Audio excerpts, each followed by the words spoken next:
నమస్తే, welcome to V digital news. ముందుగా headlines.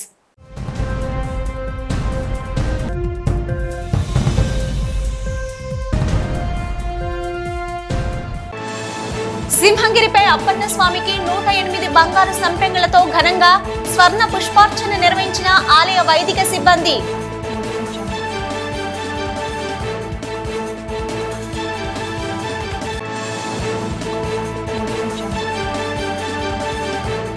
PM Palem station లో సిపి ఆకస్మిక తనిఖీలు. డ్రగ్స్, గంజాయి, అసాంఘిక కార్యకలాపాలపై ఉక్కుపాదం మోపనున్నామని స్పష్టం చేసిన సిపి.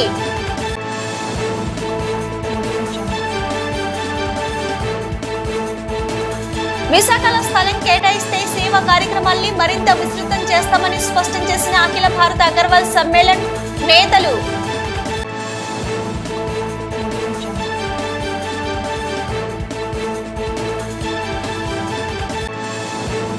విశాఖ స్టీల్ ప్లాంట్ను సెయిల్లో విలీనం చేయాలని ర్యాలీ చేపట్టిన స్టీల్ ఎగ్జిక్యూటివ్ అసోసియేషన్ సభ్యులు.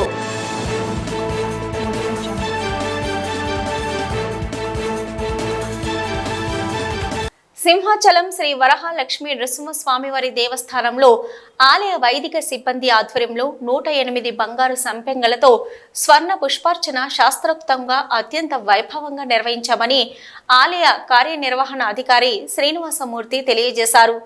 అర్చకులు వేకువజామున స్వామిని సుప్రభాత సేవతో మేల్కొల్పి ప్రాతకాల పూజలు సంప్రదాయబద్ధంగా నిర్వహించారు.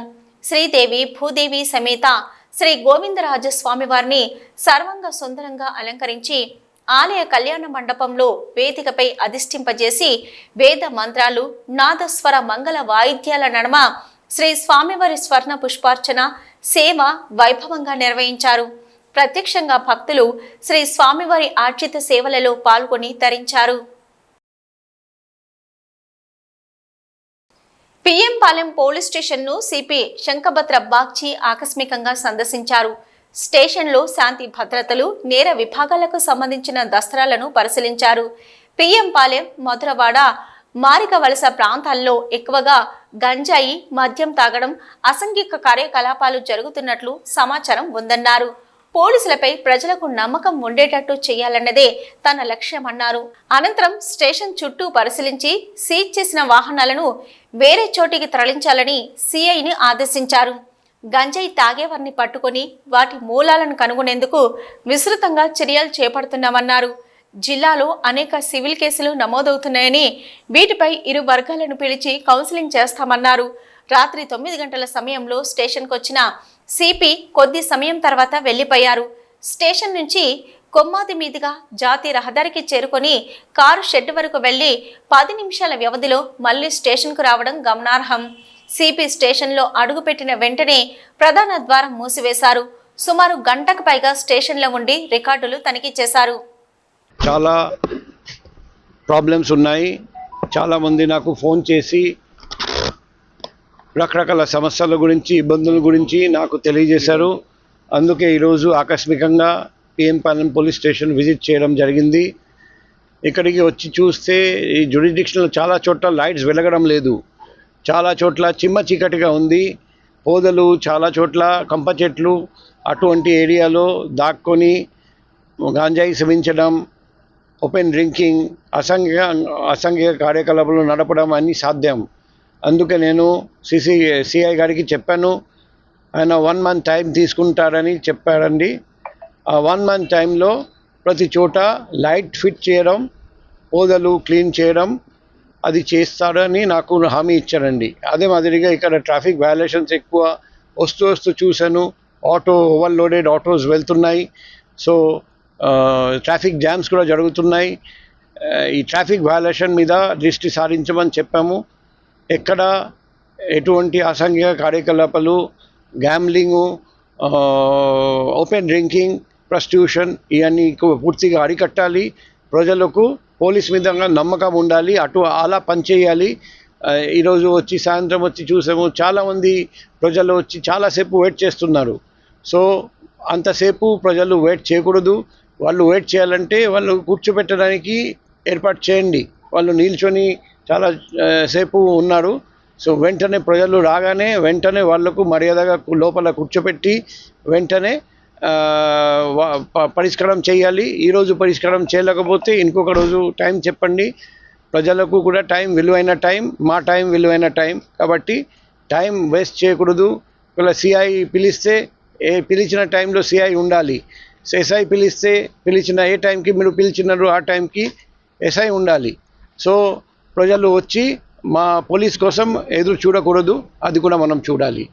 సో మా పిఎం పాలెం పోలీస్ ఇంకా భవిష్యత్తులో ఇంకా సక్రమంగా పనిచేస్తారని నాకు నమ్మకం ఉంది. ఈ పోలీస్ స్టేషన్ ప్రిమైసెస్లో కూడా చూస్తే సీజ్ వెహికల్స్ పెట్టారు, అవి కూడా తీపించడం యాజ్ పర్ డ్యూ ప్రొసీడ్యూర్ చేయమని చెప్పాము. అదే మాదిరిగా పోలీస్ స్టేషన్ ప్రిమైసెస్ కూడా శుభ్రంగా లేదు, శుభ్రంగా ఉంచమని చెప్పాము. పోలీస్ స్టేషన్ సిబ్బందికి వెల్ఫేర్ గురించి అడిగితే వాళ్ళు ఎటువంటి సమస్య లేదని చెప్పారండి. సో మా ఫోన్ నెంబర్ అందరికీ ఇచ్చాను, పిఎం పాలెం పబ్లిక్కి ఇచ్చాము, పిఎం పాలెం పోలీస్ స్టేషన్ సిబ్బందికి ఇచ్చాము. ఎటువంటి ఇబ్బంది ఉంటే నాకు కాల్ చేసి లేకపోతే ఎస్ఎంఎస్ లేకపోతే వాట్సాప్ ద్వారా తెలియజేయమని చెప్పాను. మా రిపోర్టర్ ఫ్రెండ్స్కి కూడా రిక్వెస్ట్ చేస్తున్నాం, మీ సహకారం కూడా కావాలి. ఎక్కడైనా గాంజాయి గురించి, అసాంఘిక కార్యకలాపాల గురించి, ట్రాఫిక్ సమస్య గురించి, లేకపోతే చిట్టి వ్యాపారం ఏదైనా ప్రాబ్లం ఉంటే మాకు తెలియజేయండి. మేము ఖచ్చితంగా స్పందిస్తాం. ప్రజల కోసం మేము 24/7 పనిచేస్తున్నాం. ఫ్యూచర్లో కూడా మీ సహకారంతో, ప్రజల సహకారంతో ఇలాగే పనిచేస్తాం. విశాఖలో వైసీపీ భూదందాలపై ప్రభుత్వానికి నివేదిస్తామని టీడీపీ ఎమ్మెల్యే గంటా శ్రీనివాసరావు తెలిపారు. విశాఖలో నిర్వహించిన మీడియా సమావేశంలో ఆయన మాట్లాడారు. కాశ్మీర్ ఫైల్స్ తరహాలో త్వరలోనే విశాఖ ఫైల్స్ విడుదల చేస్తామన్నారు. విశాఖ భూ ఆక్రమణల్లో సీఎస్ స్థాయిలో పనిచేసిన వ్యక్తులు ఉన్నారని ఆరోపించారు. కొత్తగా ఆక్రమణలకు తావు లేకుండా పంచగ్రామాల సమస్య పరిష్కరిస్తామన్నారు. కూటమి ప్రభుత్వం 30 రోజుల్లో 30 మంచి పనులు చేసి రాష్ట్రాన్ని అభివృద్ధి బాటలో నడిపిస్తున్నామన్నారు. సీఎం చంద్రబాబు అభివృద్ధిపై దృష్టి పెట్టారని గంటా శ్రీనివాసరావు తెలిపారు. గవర్నమెంట్ ఆఫ్ ఇండియా ఆ విధంగా ఈ కూటమికి బ్రహ్మాండమైన సపోర్ట్ చేస్తూ ఉంది. స్టీల్ ప్లాంట్ విషయం కావచ్చు, లేకపోతే విశాఖపట్నం సంబంధించిన ఎన్హెచ్ఈ రోడ్లు కావచ్చు, మెట్రో కావచ్చు, రైల్వే జోన్ కావచ్చు, వీటన్నిటితో పాటు ప్రధానంగా అమరావతి దగ్గర అవుటర్ రింగ్ రోడ్స్ కావచ్చు, అలాగే 70,000 కోట్లతోటి బీపీసీఎల్ రిఫైనరీ అది కావచ్చు, ఇట్లా ఇవన్నీ కూడా మనం చూస్తూ ఉన్నాం. వీటన్నిటితో పాటు ప్రధానంగా మనం చూస్తే గత ప్రభుత్వానికి ఈ ప్రభుత్వానికి ఒక ముఖ్యమంత్రి గారి పర్యటన, ఏదైతే గతంలో ముఖ్యమంత్రి పర్యటన ఉందో మనం చూసేవాళ్ళం. ముఖ్యమంత్రి పర్యటన అంటే ముందు 2-3 రోజుల నుంచే మొత్తం చెట్లు కొట్టేయటాలు, అలాగే ఎక్కడ ఆయన ప్రయాణించే మార్గంలో పరదాలు కట్టాలు, వీటితో పాటు ఆయన హెలికాప్టర్లో వెళ్తున్నా కూడా కింద ట్రాఫిక్ ఆపేయటాలు. మనకు 2-3 ఎగ్జాంపుల్ చూసాం. విశాఖపట్నం ఎయిర్పోర్ట్లో దిగి శారదాపేటానికి ఆయన 2-3 సార్లు వెళ్ళారు ముఖ్యమంత్రి గారు, ఏదో ఒకేషన్లో వెళ్ళారు, అది మనం తప్పట్లా. ఆయన శారదాపేటానికి వెళ్తా ఉంటే ఎయిర్పోర్ట్ దగ్గర బయలుదేరక ముందే మొత్తం ఎన్ఐడి దగ్గర నుంచి గోపాలపట్నం మీదుగా ఆ రోడ్డు మొత్తం కూడా అన్ని షాపులు కూడా మూసేయించేవాళ్ళు. అటువంటి పరిస్థితి మనం చూసేవాళ్ళం. ఎవరైనా హెలికాప్టర్లు వెళ్తుంటే అదే సినిమాల్లో జోకులు చూపించేవాడు, పైన హెలికాప్టర్ వెళ్తుంటే కింద ట్రాఫిక్ ఆపేయటం, ఆ విధంగా చేశారు. మరి వెళ్తా ఉంటే పరదాలు కట్టేవాడు ఎవరికి కనపడకుండా. అటువంటి దగ్గర నుంచి ఈరోజు ముఖ్యమంత్రి మన పర్యటన విశాఖపట్నం వస్తే అక్కడ నక్కపల్లి దగ్గర ఏదైతే సుజసావంత్ దగ్గర జిల్లా కలెక్టర్ ముఖ్యమంత్రి గారు వస్తారని చెప్పని కార్పెట్ వేస్తే కార్పెట్ కూడా తీయించారు. ఏదో ముఖ్యమంత్రి వస్తున్నాడని కార్పెట్లు అయ్యేం అవసరం లేదు, మనం అంతా మామూలు మట్టి మీద నడిచిన వాళ్ళమే కాబట్టి ఇటువంటి ఆడంబరాలకు పోవద్దని చెప్పి కార్పెట్ తీయించారు. అంతేకాదు ఎక్కడా పరదాలు లేవు, ఎక్కడా కూడా హడావుడి లేదు, ట్రాఫిక్ ఆపేయటాలు లేవు. శుభ్రంగా హ్యాపీగా ఏదైనా 1 నిమిషం 2 నిమిషాలు ముఖ్యమంత్రి పాస్ అయ్యే టైంలో తప్ప మిగతా టైంలో వెహికల్ ఆపేయటం, ఇబ్బంది పెట్టడం లేకుండా ఒక మామూలు తినగొండాల విధంగా మొత్తం చేయటం జరిగింది. మనం చూస్తూ ఉన్నాం. మామూలుగా ఇదివరకు అయితే ఆయన వచ్చినప్పుడు అంత హడావుడి ఉండదు. ఇవన్నీ కూడా మార్పులు జరుగుతూ ఉన్నాయి. ప్రపంచవ్యాప్తంగా 54 రాష్ట్రాల్లో 22,000 బ్రాంచీలతో అనేక సేవలందిస్తున్న అఖిల భారతీయ అగర్వాల్ సమ్మేళనంకు విశాఖలో స్థలం కేటాయిస్తే తమ సేవా కార్యక్రమాల్ని మరింత విస్తృతం చేస్తామని ఆ సంఘం నేతలు విజ్ఞప్తి చేశారు.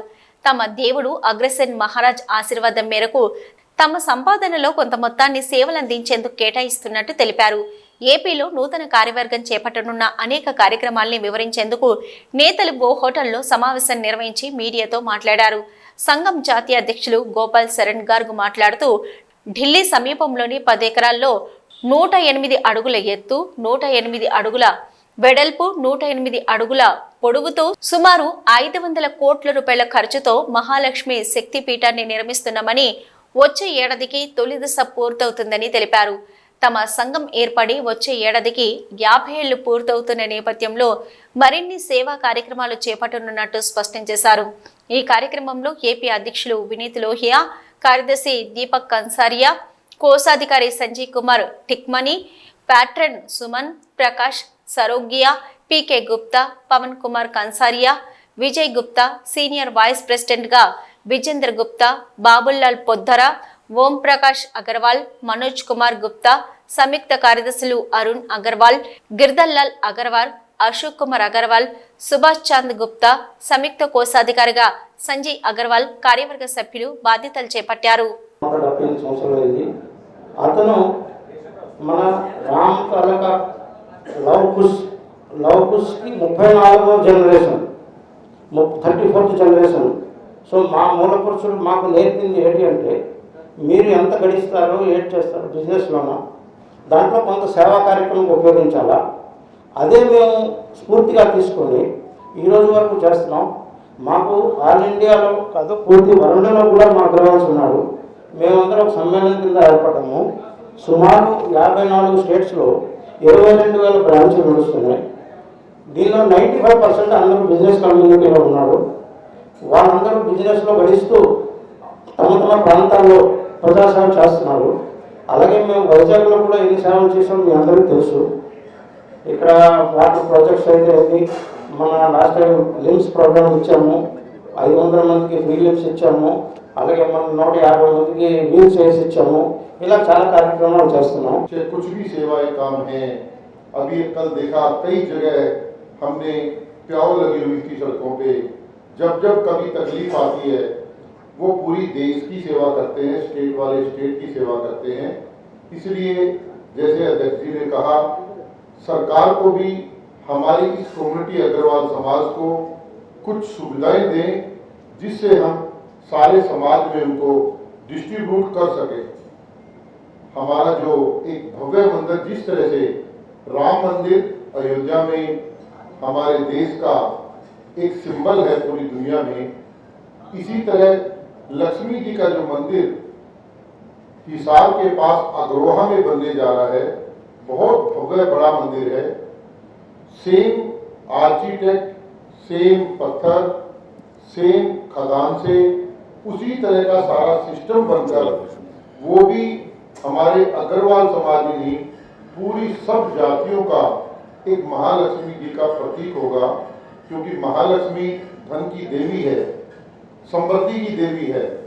हमारा यही सभी से कहना है कि लक्ष्मी जी के मंदिर की तरफ आस्था रखें और हमारा पूरा आंध्र प्रदेश ही नहीं, पूरा देश हमारा समृद्ध बने. और हमारा थोड़ा सा मकसद अखिल भारतीय अग्रवाल सम्मेलन का हमको अपने एक दूसरे से पूरे परिवारों को जोड़ना है. मैं दिल्ली में बैठा हूँ, भाई साहब हरियाणा में बैठे हैं, शशिकांत जी, अशोक जी हैदराबाद में बैठे हैं. हम सब एक दूसरे से फेडरेशन के माध्यम से कनेक्टेड हैं. कहीं भी किसी को, ऐसे देश में 28 प्रांत हैं, लेकिन हमने संगठन की दृष्टि से 54 प्रांतों में अपनी इकाइयाँ बनाई है. जो बड़े प्रदेश है उनको हमने 2, 3, 4 हिस्सों में बांटा है. आंध्र प्रदेश में जो आज हमारी टीम बनी है, ये उनका तीसरा कार्यकाल है. 2017 में हमने सबसे पहले फाउंडर प्रेसिडेंट के नाते आदरणीय चांदमल जी को प्रदेश का अध्यक्ष बनाया था और बाबूलाल जी पोदार को उनका महामंत्री बनाया था. अब ये हमारे संविधान के मुताबिक हर 3 साल बाद नया गठन होता है, तो तीसरी हमारी कार्य समिति जो है उसकी आज शपथ ग्रहण समारोह है. अग्रवाल सम्मेलन पूरे देश में जितनी भी अग्रवाल सभाएं हैं, ఏపీలో గంజాయి డ్రగ్స్ పై ఉక్కుపాదం మోపుతున్నామని హోంమంత్రి వంగలపూడి అనిత స్పష్టం చేశారు. పోలీసులకు ప్రభుత్వం ఎప్పుడూ అండగా ఉంటుందని, విధుల్లో ఉన్న పోలీసులు ఆత్మస్థైర్యంతో పనిచేయాలన్నారు. గత అర్ధరాత్రి 3వ పట్టణ పోలీస్ స్టేషన్ పరిధిలో చిన్న వాల్తేరు ప్రాంతంలో ఏర్పాటు చేసిన పికెట్ నందు విధులు నిర్వహిస్తున్న సమయంలో మద్యం త్రాగి దుర్భాషలాడుతున్న ఒక వ్యక్తిని అదుపులోకి తీసుకునే క్రమంలో దాడికి గురై గాయాల పాలై నగరంలోని ప్రముఖ ఆసుపత్రిలో చికిత్స పొందుతున్న కానిస్టేబుల్ ను హోంమంత్రి బంగళపూడి అనిత పరామర్శించి కానిస్టేబుల్ కు గాయాలు తగిలిన తీరు, వాటి నుంచి పూర్తిగా కోలుకునేందుకు పట్టే సమయం తెలుసుకున్నారు. మెడికల్ రిపోర్టులు పరిశీలించారు. కానిస్టేబుల్ కుటుంబ సభ్యులతో మాట్లాడుతూ అప్పారావు పూర్తిగా కోలుకునేంత వరకు పూర్తి బాధ్యత పోలీస్ శాఖ తీసుకుంటుందని భరోసా ఇచ్చారు. జీవీఎంసీ పరిధిలో గల అరిలోబా వద్ద మెడికవర్ హాస్పిటల్ ఆధ్వర్యంలో వైద్య శిబిరం నిర్వహించారు. ఈ శిబిరంలో బీపీ, షుగర్ మరియు ఈసీజీ, బిఎండి మొదలగు పరీక్షలు నిర్వహించారు. ఈ శిబిరంలో orthopaedic joint replacement surgeon doctor A Pratap Reddy పాల్గొని వైద్య సేవలు అందించారు. ఈ సందర్భంగా వారు మాట్లాడుతూ ప్రతిరోజు క్రమం తప్పకుండా ప్రతి ఒక్కరూ 40 నిమిషాలు నడక, ధ్యానము, వ్యాయామము చేయాలని, అలాగే తాజా ఆకుకూరలు, పండ్లు, పాలు, పాల ఉత్పత్తులు, గ్రుడ్లు, చేపలు మరియు డ్రై ఫ్రూట్స్, తృణధాన్యాలు మొదలగునవి తీసుకోవాలని తెలియజేశారు. జీవన శైలిలో వచ్చిన మార్పులతో 60 సంవత్సరంలో పైబడిన వారికే కాకుండా 40 సంవత్సరాల వారు కూడా మోకాళ్ళ నొప్పులతో బాధపడుతున్నారు. దీనికి ప్రధాన కారణం మోకాళ్ళు అరిగిపోవడం. అలానే స్థూలకాలం ఉన్నవారికి, నాన్ వెజ్ ఎక్కువగా తీసుకునే వారికి మోకాళ్ళ నొప్పులు, కీళ్ల నొప్పులు ఎక్కువగా రావడానికి అవకాశం ఉందని అన్నారు. మోకాళ్ళ నొప్పులు, కీళ్ల నొప్పులు ఉన్నవారు అశ్రద్ధ చేయకుండా వెంటనే ఆర్థో ఫిజిషియన్ను కలిసి వారి సలహాలు, సూచనలు పాటించాలన్నారు. అలానే ఈ విటమిన్ ఎక్కువగా ఉన్న ఆహారాన్ని తీసుకోవాలని సూచించారు. శరీరానికి డి విటమిన్ అందేటట్లు ప్రయత్నం చేయాలన్నారు. మా రెగ్యులర్ అవుట్ పేషెంట్ డిపార్ట్మెంట్లో మాకు చాలామంది పేషెంట్స్ వచ్చి చాలా డౌట్లు అడుగుతూ ఉంటారు. అంటే ఈ మోకాల నొప్పులు ఏంటి, కీళ్ళవాతం నొప్పులు ఏంటి, వాళ్ళకి దాని గురించి డిఫరెన్స్ తెలియదు అనమాట. కీళ్ళవాతం నొప్పులు అంటే, మోకాల నొప్పులు అంటే, లేకపోతే జాయింట్ పెయిన్స్ అంటే వాటి గురించి అవగాహన లేకపోవడం వల్ల చాలా డౌట్స్ అడుగుతుంటారు. దీన్ని మేము దృష్టిలో పెట్టుకొని ఈరోజు పబ్లిక్ని అందరినీ ఒక దగ్గర గ్యాదర్ చేసి వాళ్ళకి కొంత హెల్త్ అవేర్నెస్ ప్రోగ్రామ్ ఆర్గనైజ్ చేయడం జరుగుతుందండి. ఈ ప్రోగ్రాంలో మా డిపార్ట్మెంట్ తరపు నుంచి మా ఆర్థోపెడిక్ డిపార్ట్మెంట్లో ఉండే 6 సీనియర్ కన్సల్టెంట్స్ అందరం కలిపి ఈ హెల్త్ అవేర్నెస్ ప్రోగ్రామ్ ఆర్గనైజ్ చేస్తున్నాము. దీని ద్వారా మేము పబ్లిక్కి జాయింట్ పెయిన్స్ అంటే ఏంటి, తీసుకోవాల్సిన జాగ్రత్తలు ఏంటి, జాయింట్ పెయిన్స్ రాకుండా ముందుగా ఎటువంటి జాగ్రత్తలు తీసుకోవాలి, జాయింట్ పెయిన్స్ వచ్చిన తర్వాత చేయాల్సిన పరిస్థితులు ఏంటి, ఎటువంటి మందులు వాడాలి, దాని గురించి అవగాహన సదస్సు క్రియేట్ చేస్తున్నాం. దీని గురించి మా మెడికవర్ యాజమాన్యం ఎంతో సహకరించిందండి. దీని ద్వారా మేము ఇక్కడ దగ్గర 400 మంది పేషెంట్స్ ఇవాళ స్క్రీనింగ్ చేయడం జరుగుతుంది. దీని ద్వారా పబ్లిక్కి హెల్త్ అవేర్నెస్ అంటే జాయింట్ పెయిన్స్ గురించి అవగాహన సదస్సు క్రియేట్ చేసి వాళ్ళ ఆరోగ్యంగా ఉండాలని మా డిపార్ట్మెంట్, మా మెడికవర్ యాజమాన్యం కోరుకుంటున్నామండి. Thank you. నేను doctor Pratap Reddy, chief consultant orthopaedic surgeon. అదండి జాయింట్ పెయిన్స్, జాయింట్ రీప్లేస్మెంట్స్ అన్నది వేరే. జాయింట్స్ బాగా అరిగిపోయిన తర్వాత జాయింట్ రీప్లేస్మెంట్ సర్జరీస్ చేస్తాం. అవి కాకుండా వేళ్ళల్లో నొప్పులు ఉండొచ్చు, మోకాలలో ఉండొచ్చు, తుంటెముకలో ఉండొచ్చు, వీటిలన్నిటికీ ఆపరేషన్స్ ఉండవు. ఆపరేషన్ లేకుండా ఎలాగ జాగ్రత్తలు తీసుకోవాలనే దాని గురించి మేము ఇవాళ మెయిన్ అవగాహన క్రియేట్ చేస్తున్నామండి. ఎక్కువగా ఈ ఎముకల సాంద్రత తగ్గిపోవడం జరుగుతుంది. దాని గురించి కూడా ఇవాళ బోన్ మినరల్ డెన్సిటీ అని అదే టెస్ట్ మనకు బయట 1200 రూపాయలు ఛార్జ్ చేస్తున్నారు. ఇవాళ మా మెడికవర్ యాజమాన్యం దాన్ని ఉచితంగా ఇవాళ ఆర్గనైజ్ చేస్తున్నాము. దానివల్ల ఏంటంటే లేడీస్కి ఎక్కువ మంది స్క్రీనింగ్ చేసి ఎముకలు ఎంత సాంద్రతగా ఉన్నాయి, ఎంత గట్టిగా ఉన్నాయో చూసుకొని దానికి తీసుకోవాల్సిన జాగ్రత్తలు అవి కూడా ఈరోజు చెప్పడం జరుగుతుందండి. Unit head of Medicover hospital, MBP unit. మాది 700 పడకల హాస్పిటల్ అండి.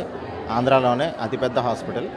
ఇక్కడ ఈరోజు ఈ అవగాహన పెట్టడానికి ఈ సదస్సు కారణం కీళ్ళ నొప్పులకి అవగాహన గురించి చైతన్యవంతం చేయడానికి మా అనుభవజ్ఞులైన ఆర్థోపెడిక్ డిపార్ట్మెంట్ నుండి డాక్టర్ ప్రతాప్ రెడ్డి గారు, డాక్టర్ శ్రీధర్ గారు, డాక్టర్ వినయ్ గారు ఈరోజు ప్రజలని చైతన్యవంతం చేయడానికి వచ్చేసి ఉన్నారు.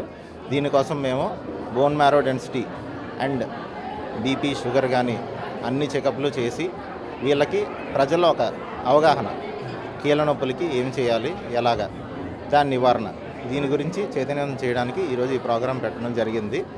థ్యాంక్స్ అండి. మొత్తం అంచెల వారీలుగా నెల నెల చేసే ఆలోచన ఉందండి. సో ఈరోజు ఇప్పుడు మొదలుపెట్టి అలా నెల నెల ఇలాంటి ప్రోగ్రాంలు చేసి జనాల్లో చైతన్యవంతం చేద్దామని ఆలోచన అండి. ఇది ఎట్టి పరిస్థితిలో కమర్షియల్ ప్రోగ్రాం అయితే కాదు, జస్ట్ కేవలం ఒక అవగాహన క్రియేట్ చేయడానికి చేసింది మాత్రమే. అందుకోసం మా హాస్పిటల్లో కాకుండా ఈ కమ్యూనిటీలో స్టీల్ ఎగ్జిక్యూటివ్ అసోసియేషన్ ఆధ్వర్యంలో స్మృత్యాంజలి జంక్షన్ వద్ద స్టీల్ ప్లాంటును స్టీల్ అథారిటీ ఆఫ్ ఇండియా లిమిటెడ్లో విలీనం చేయాలని ర్యాలీ చేపట్టారు. అనంతరం సి భవన్ వద్ద 12 గంటల నిరాహార దీక్ష చేపట్టారు. ఈ సందర్భంగా ఉక్కు అధికారుల సంఘం జనరల్ సెక్రటరీ కేవీడి ప్రసాద్ మాట్లాడుతూ విశాఖ స్టీల్ ప్లాంట్ను సెల్లో విలీనం చేయాలని 32 మంది బలిదానాల వలన నిర్మించిన ప్లాంట్ను ఎట్టి పరిస్థితుల్లోనూ ప్రైవేట్ వ్యక్తులకు వెళ్లకూడదని, స్టీల్ ప్లాంట్ సెల్లో కలపడం చేయడం వలన స్టీల్ ప్లాంట్ మరింత అభివృద్ధి చెందుతుందని, దీని వలన నిర్వసిత కార్మికులు కూడా ఉపాధి కలుగుతుందని, రాష్ట్ర పురోగతికి చెందుతుందని, సామాన్యుడు కూడా ఉక్కు అందుబాటు ధరలో వస్తుందని, ప్రత్యక్షంగా పరోక్షంగా 1,00,000 మందికి ఉపాధి కలుగుతుందని, విశాఖ ఉక్కును పూర్తి సామర్థ్యంతో నడిపినట్లయితే దేశ అభివృద్ధికి ఉక్కు ఎంతో దోహదపడుతుందని అన్నారు. విశాఖ స్టీల్ ప్లాంట్ గురించి పునర్పరిశీలించాలని అనేక సార్లు కేంద్ర రాష్ట్ర ప్రభుత్వాలకు విన్నవించుకున్నామని, ఇప్పుడు మారిన ప్రభుత్వ నేపథ్యంలో స్టీల్ మినిస్టర్ స్టీల్ ప్లాంట్ సందర్శించి స్టీల్ ప్లాంట్ను ప్రభుత్వం రంగంలో కొనసాగుతుందని మాటిచ్చారు. ఇచ్చిన మాట నిలబెట్టుకోవాలని రాష్ట్ర ప్రభుత్వం కేంద్ర ప్రభుత్వంపై ఒత్తిడి తేవాలని అన్నారు. ఈ కార్యక్రమంలో steel executive association president Katam Chandrarao, general secretary KVD Prasad, Shafi, పంచర్, ప్రెసిడెంట్ బంచోర్ తదితరులు పాల్గొన్నారు. अमृत राव जी के श्रद्धांजलि के लिए और हमारे एक बड़े उद्देश्य के लिए, देश के राष्ट्र हित के लिए RINL का सेल में रीमर्जर के लिए आज इस ACA के कार्यक्रम में हम सब यही अपनी बात अपने राष्ट्र को चलाने वालों को, इस देश के चलाने वालों तक पहुंचाना चाहते हैं आपके माध्यम से। इस सार्वजनिक उपक्रम का निर्माण आंध्र प्रदेश के उत्थान के लिए हुआ। इस दक्षिण क्षेत्र में एक इंटीग्रेटेड स्टील प्लांट जिसने कई वर्षों तक इस क्षेत्र में अपना आधार बनाया और विश्व में अपनी पहचान बनाई। All myself Avkas Malik, General Secretary of Steel Executive Federation of India. I am here to support the remerger of RINL with SAIL. That is the basic motto. If SAIL is going for a large scale investment, in place of investment, we want there should be a remerger of RINL with SAIL so that it will be a bigger unit and it will be a more profitable unit. So I appeal to the Prime Minister of India, government of Andhra Pradesh and all the cabinet ministers.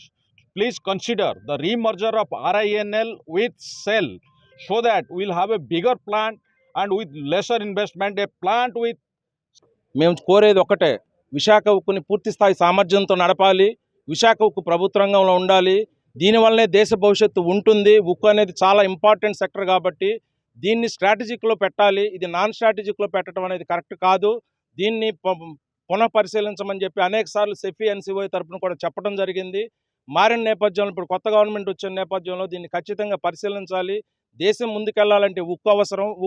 ఉక్కు పరిశ్రమలో 7.3 million టన్నులు ఉన్న ఈ విశాఖ ఉక్కు కేవలం 4 million టన్నుల సామర్థ్యం పనిచేస్తుందంటే అది ఖచ్చితంగా కూడా లాస్ట్ టైం మా ఎన్సీఓ మీటింగ్లో కూడా అది కరెక్ట్ కాదు, అది దేశాభివృద్ధికి ఏ రకంగానూ ఉపయోగపడదని చెప్పడం జరిగింది.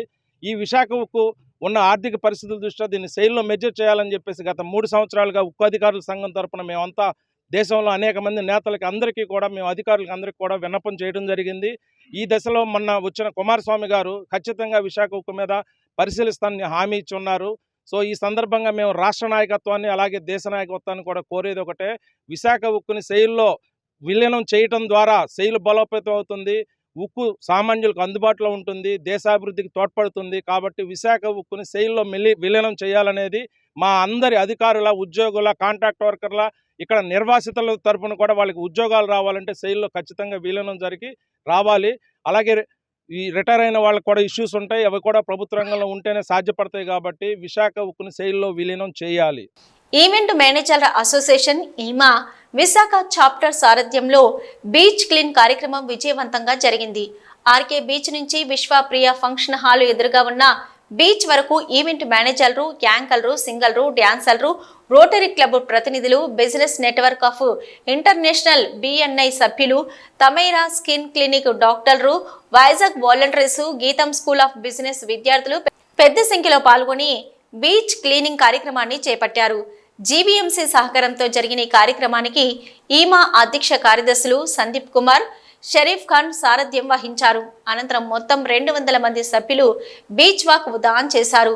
అనంతరం విశ్వప్రియ ఫంక్షన్ హాల్ ఎదురుగా గల గ్రౌండ్లో సభ్యులందరూ విద్యార్థులతో కలిసి జుంబా నృత్యాలు చేశారు. కార్యక్రమంలో ఈమా కార్యవర్గ సభ్యులు Suresh Babu, GN Raju, Santosh Kumar, Prem Raju, Kamish Maluri, Asha Patnaik, Jagadish, Tamaira skin clinic doctor Jyothi Swaroop, Ramcore సంస్థ ఉమేష్, ఈవెంట్ మేనేజర్ అసోసియేషన్ రాష్ట్ర కార్యదర్శి Dadi Ravikumar, senior event manager Varma, GVMC అధికారులు పాల్గొన్నారు.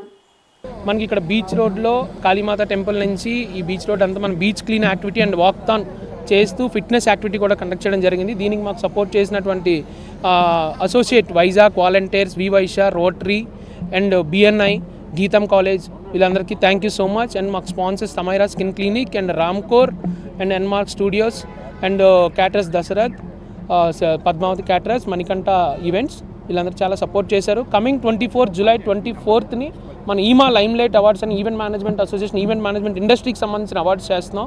దీనికి అంతా ఆర్గనైజ్ చేసింది ఈవెంట్ మేనేజ్మెంట్ అసోసియేషన్. దీనికి మెయిన్ స్పాన్సర్ వచ్చి తమైరా స్కిన్ క్లినిక్. ఇది ఈవెంట్ రిలేటెడ్ మొత్తం ఈవెంట్ ఇండస్ట్రీకి సంబంధించిన క్యాటరర్స్, ఫోటోగ్రాఫర్స్, సప్లైర్స్, ఈ ఆర్టిస్ట్ అందరూ కూడా ఇందులో గ్యాదర్ అవుతారు. ఈ ఈవెంట్ దీంట్లో మాకు అంతా సపోర్ట్ చేసినట్టు మీడియా పీపుల్కి, ఎలక్ట్రానిక్ మీడియా అండ్ ప్రింట్ మీడియాకి thank you so much. V digital news ముగించే ముందు హెడ్లైన్స్ మరొక్కసారి.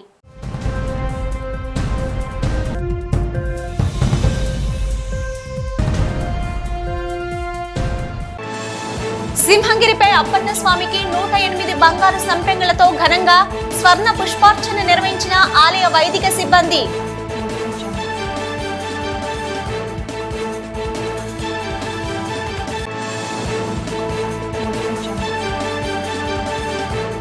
పిఎం పాలెం స్టేషన్లో సిపి ఆకస్మిక తనిఖీలు.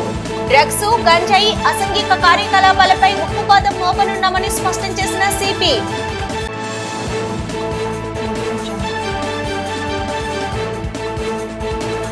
విశాఖలో స్థలం కేటాయిస్తే సేవా కార్యక్రమాల్ని మరింత విస్తృతం చేస్తామని స్పష్టం చేసిన అఖిల భారత అగర్వాల్ సమ్మేళన్ నేతలు.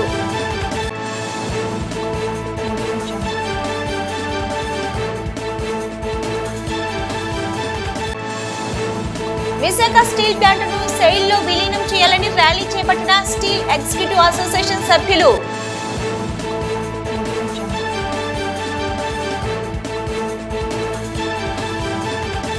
ఇవి ఇప్పటివరకున్న వి డిజిటల్ న్యూస్.